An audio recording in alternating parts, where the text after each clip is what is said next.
Hello, welcome to my demonstration of another decision-based editing strategy. This strategy is called sentence strip. And the reason why it's called that is because you are going to strip all your sentences or remove all of the commas and periods that exist in your paragraph.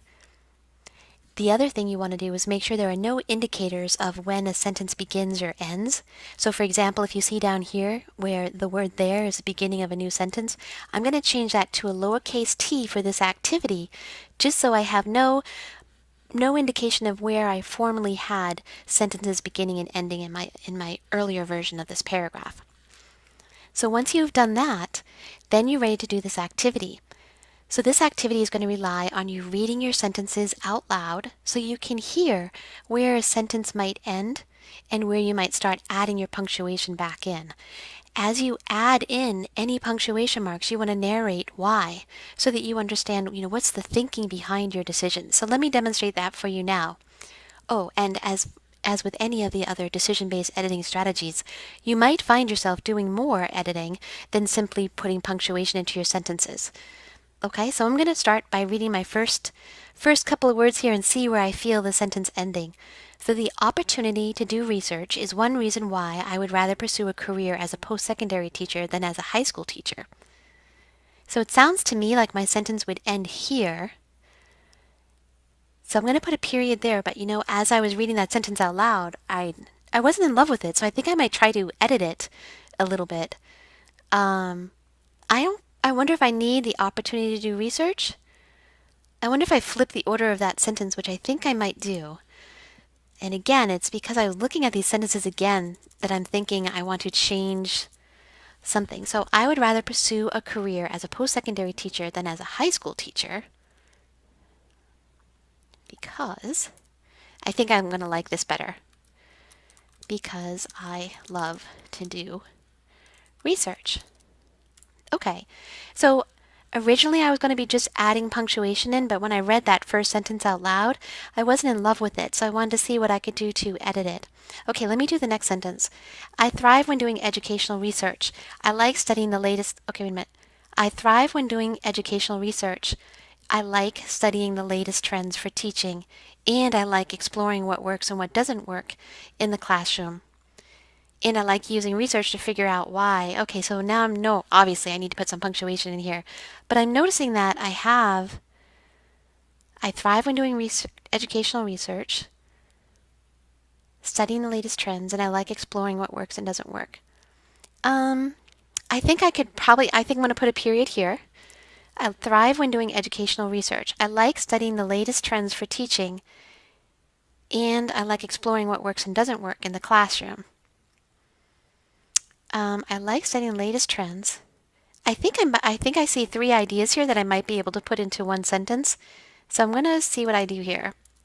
I like studying the latest trends for teaching, exploring what works and doesn't work in the classroom, and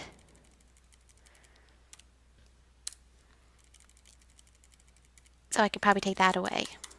Let me see how that sounds. I like studying the latest trends for teaching, exploring what works and doesn't work in the classroom, and using my research to figure out why. Okay, so I think I'm going to put a period at the end of that sentence. So what I did there is I added commas to the sentence because I had a list of ideas, a series of ideas in one sentence. And all those ideas are helping me explain why I like doing educational research. So I think those commas work there because they're a list in a series. I think that's working.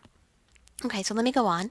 Someday I look forward to publishing my own research in educational books or journals.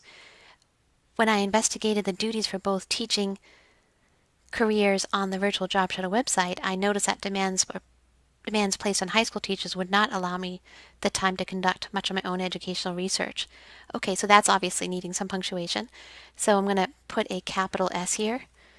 Someday, yeah, I think I need a comma there. Someday, I look forward to publishing my own research in educational books and journals.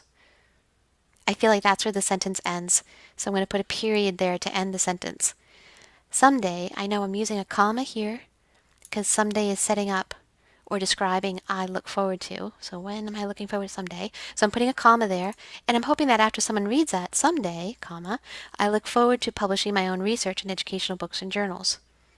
Okay. So I'm going to move on here. I'm going to make that a capital W to begin my sentence. When I investigated the duties for both teaching careers on the Virtual Job Shadow website, okay, I'm hearing it because here is when I investigated the duties for both teaching careers on the Virtual Job Shadow website. I'm feeling a comma there because that's a dependent clause that's describing the rest of the sentence. When I investigated the duties for both teaching careers on the Virtual Job Shadow website, I noticed that the demands placed on high school teachers would not allow me the time to conduct much of my own research. Okay, so I'm going to put I think I'm going to put a period there, or maybe I might use a semicolon to connect this sentence here, and I know that there's a comma after however. However, when I investigated the post-secondary teaching career path, same thing, I hear a pause. I'm going to put a comma there because that is a dependent clause right here.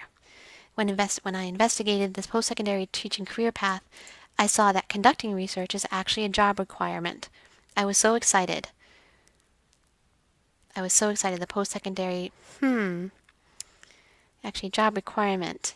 When I read that out loud, I felt like I stopped here. So I know that that is going to put a period because I do want that sentence to end there. I was so excited.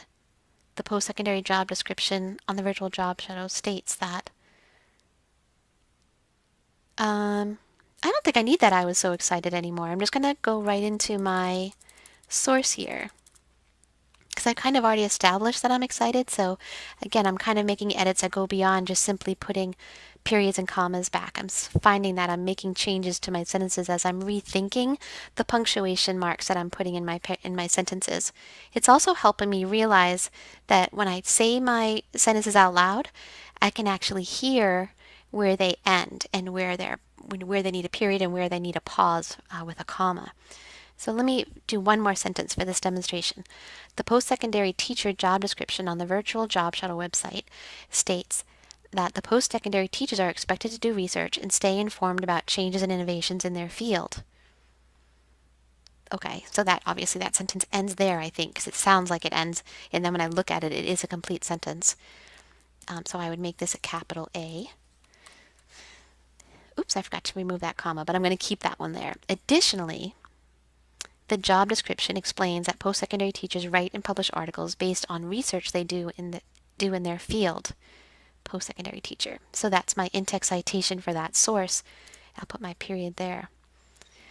Okay, great. So to review, what I did for this strategy is I took all the commas and periods out of my paragraph, and I tried to hide my sentences by making the first letter of the first word for a sentence a lowercase letter.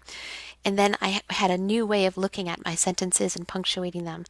So when I compare this version of my paragraph to my original version, I'm probably going to see some edits that I made as I went through and rethought and narrated my choices for using commas and periods the way I have in this version of my paragraph. Okay, well, thanks for joining me for this demonstration of the stripped